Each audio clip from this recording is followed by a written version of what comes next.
พร้อมทรงในมวลลอยทรงอนุโมทนานะโมตัสสะภะคะวะโตอะระหะโตสัมมาสัมพุทธัสสะ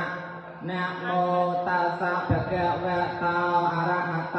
สัมมาสัมพุทธัสสะนะโมตัสสะภะคะวะโตอะระหะโตสัมมาสัมพุทธัสสะអហង្រីខ្ញុំបករណាសូមអោនកាយក្រាបថ្វាយបង្គំនមស្ការចំពោះបច្ចុប្បន្ននៃបរតនត្រ័យទាំង3មានពុទ្ធរតនៈ1ធម្មរតនៈ1សង្ឃរតនៈ1ដោយសេចក្តីគោរពជ្រះថ្លាក៏សូមនមស្ការក្រាបថ្វាយបង្គំចំពោះព្រះគ្រូចៅអធិការបកអនាគុណម្ចាស់គ្រប់ព្រះអង្គក៏សូមចម្រើនពរញោមញាតិដែលបានគោរពអញ្ជើញចូលរួមត្រង់ត្រាប់ស្ដាប់នៅពធទេសនានាវេលាឱកាសនេះក៏សូមប្រគេនពរនិងជូនពរតតនន្តរន្តហមន្ទេសេសាមិបន្តអំពីធ្វើបទនមស្ការដោយសង្ខេបបែបខ្លីទៅតម្រូវឲ្យអង្គខ្ញុំបករណាអាត្មាភាពទទួលងារភារកិច្ចជាអនុថាយអូញោមញាតិដឹងហើយញោមណោះអាត្មានឹងបួសឲ្យបានតិចធေါ်ចេះចាំកុំត្រូវច្រើនឥឡូវត្រូវទទួលងារជាអនុថាយទៀតមិនដឹងថាឆ្លើយបានឬមិនបានទេអូយថាបំណាច់ថានឹងឡើងលើក្រែប៉ុណ្ណេះមិនចុះទេញោមណោះព្រះមហាថៃតាំងងារឲ្យជាអ្នកឆ្លើយសំណួរអូយសួរថាអាត្មានឹងព្រមឬមិនព្រមអាត្មាព្រមហើយឡើងលើក្រែប៉ុណ្ណេះចុះខ្មាស់គេញោមណោះ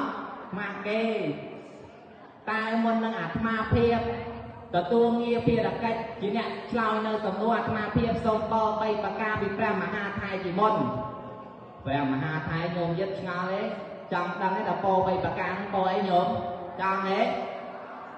3ប្រការនោះទី1បើសិនជាខ្ញុំកណាអាត្មាភាពពុំអាចឆ្លើយនៅសំណួរព្រះមហាថៃចោទសួរបានទេខ្ញុំកណាវេទៅព្រះមហាថៃឲ្យឆ្លើយជំនួសវិញហើយព្រោះថាខ្លាចរៀនទៅវាមិនទាន់ដល់ចំចម្លងសំណួរដល់មិនចេះទី2បើសិនជាខ្ញុំកណាអាត្មាភាពឆ្លើយទៅខ្វះខាតសូមព្រះមហាថៃជួយបំពេញសាច់ធម៌ដើម្បីឲ្យញោមញាតិក៏ដូចជាខ្ញុំកណានឹងបានយល់បានដឹងផងទី3បើសិនជាខ្ញុំកណាអាត្មាភាពឆ្លើយទៅវែងពេកញោមញាតិស្ដាប់មិនទៅយល់ទេមិនដឹងសាច់ធម៌វារៀងអញ៉ែខ្ញុំណោះអញ្ចឹងហើយជួយឲ្យព្រះមហាថៃកាត់ចាប់តម្រង់ឲ្យសមល្មមតែនឹងញោមញាតិស្ដាប់បានសូមព្រះមហាថៃនិមន្តជ្រាបសាធុសាធុសាធុអនុថែមុននឹងទទួលភារៈហ្នឹងសុទ្ធតែសូមពរអាត្មា3អាត្មាមិនស្មានថាសូមអាត្មាពរមានតែសូមអាត្មាពរតែពរមួយទេចឹងសូមពរអាត្មា3ទី1ហ្នឹងបើអនុថាយដល់ខ្ញុំកណាអាត្មាភាពចោទសួរនៅសំណួរផ្សេងអត់ចេះវាមកប្រគេនអាត្មាវិញហើយទី2បើឆ្លើយទៅមានការខ្វះខាតសូមអាត្មាជួយបំពេញទី3បើវែងពេកសូមអាត្មាជួយកាត់ត្រឹមតម្រង់ឲ្យល្មមនិងស្ដាប់បានអញ្ចឹងខ្ញុំបកករណាអាត្មាភាពព្រមទទួលនៅសំណា3ហ្នឹងអញ្ចឹងទេញាតិញោមចាំពេលខ្ញុំបកករណាអាត្មាភាពសំសូមលើកយកធម៌មកសម្ដែងតែម្ដងហើយមុនលើកយកធម៌មកសម្ដែងសូមជួយញាតិញោមសិនតែញាតិញោមមកធ្វើបុណ្យណាគេហៅបុណ្យអីគេញោមញោមគេហៅបុណ្យអីគេបុណ្យកឋិនទានតែអាត្មាលើញោមខ្លះមិនហៅបុណ្យកឋិនទានទេបុណ្យតាឋិនតែលើវិញញោមទេមិនស្រុកយើងទេស្រុកយើងបុណ្យកឋិនត្រូវហ្នឹងមិនស្រុកគេអាហ្នឹងខែក៏ដឹងដែរអញ្ចឹងទេ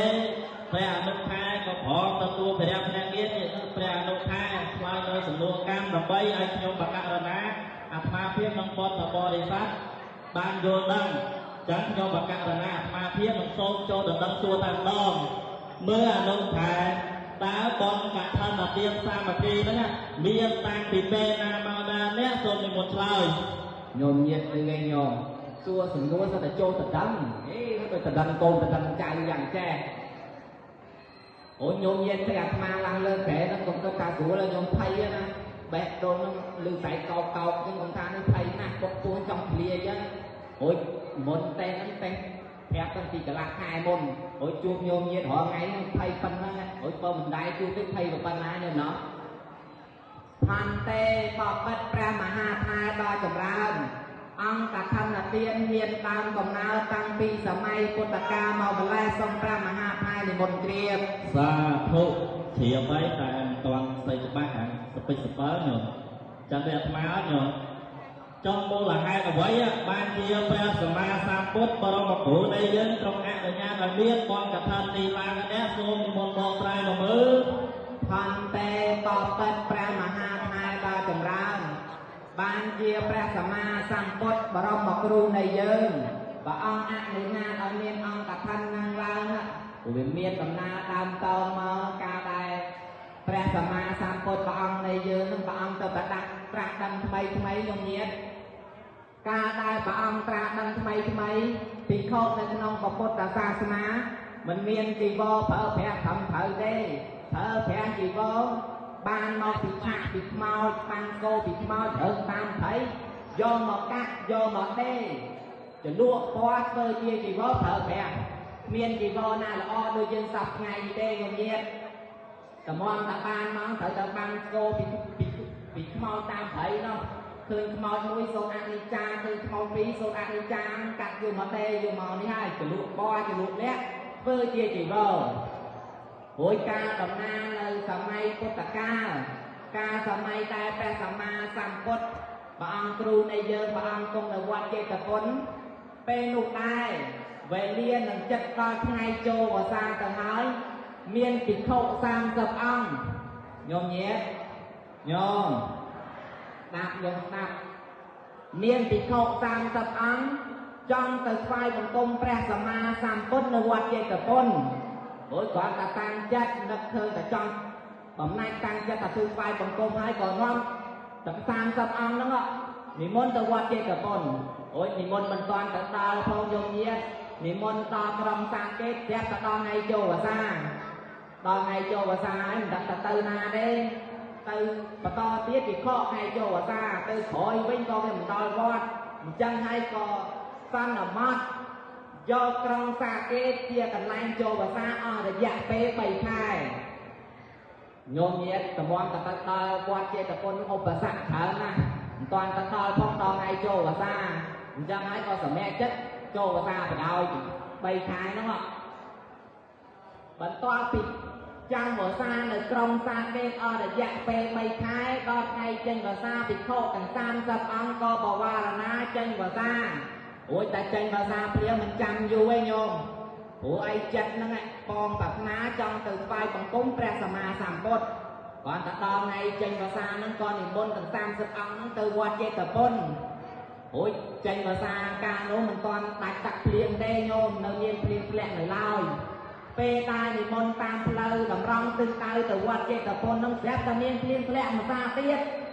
ឧបសគ្គពីលើគេមកដល់ពីលើគេមកដល់ហ្នឹងវាតែមានភ្លៀងធ្លាក់ធ្វើឲ្យភិក្ខុទាំង30អង្គតទឹកជោគឲ្យទឹកភ្លៀងត្រៃជីវរតទឹកជោគអស់ហើយភ្លៀងធំផងញោមណា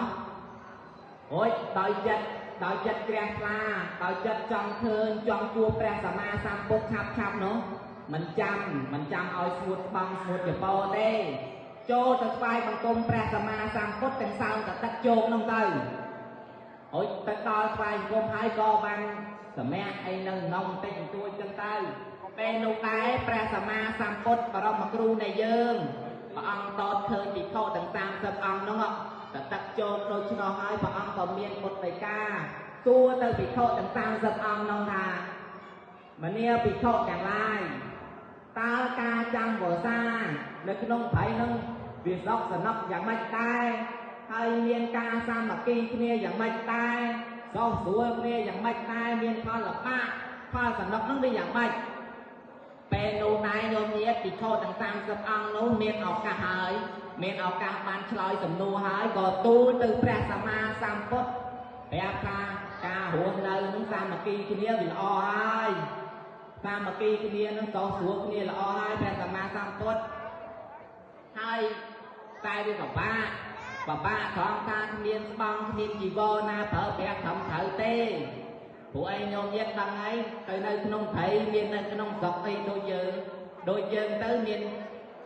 ឧបាសកឧបាសិកាលោកយាយលោកតាទៅមានចង្ហាន់មានអីត្រឹមត្រូវប្រកេនអញ្ចឹងទៅអូយនៅក្នុងព្រៃមានចង្ហាន់ណាប្រកេនញោមត្រូវទៅដងឆាន់ខ្លួនឯងនៅក្នុងព្រៃនឹងពិបាកណាស់ណាមួយជាពោវាមានតែមួយឈុតសម្រាប់នឹងខ្លួនហ្នឹងគ្មានទី3សម្រាប់ផ្លាស់ប្ដូរទេត្រូវក្តៅផងត្រូវភ្លៀងផងអញ្ចឹងពិបាកពេលនោះព្រះសម្មាសម្ពុទ្ធព្រះអង្គឮដូច្នោះហើយក៏កើតសេចក្តីនឹងអាណិតអាសូរដល់ភិក្ខុទាំង30អង្គនោះពេលនោះដែរព្រះអង្គក៏បានអនុញ្ញាតឲ្យភិក្ខុក្នុងពុទ្ធសាសនាទាំងមូលទទួលបានកហបតីជីវរអូញោមញាតិដឹងទេញោមកហបតីជីវរនោះម៉េចកហបតីជីវរនឹងជីវរបានមកដោយសារការប្រគេន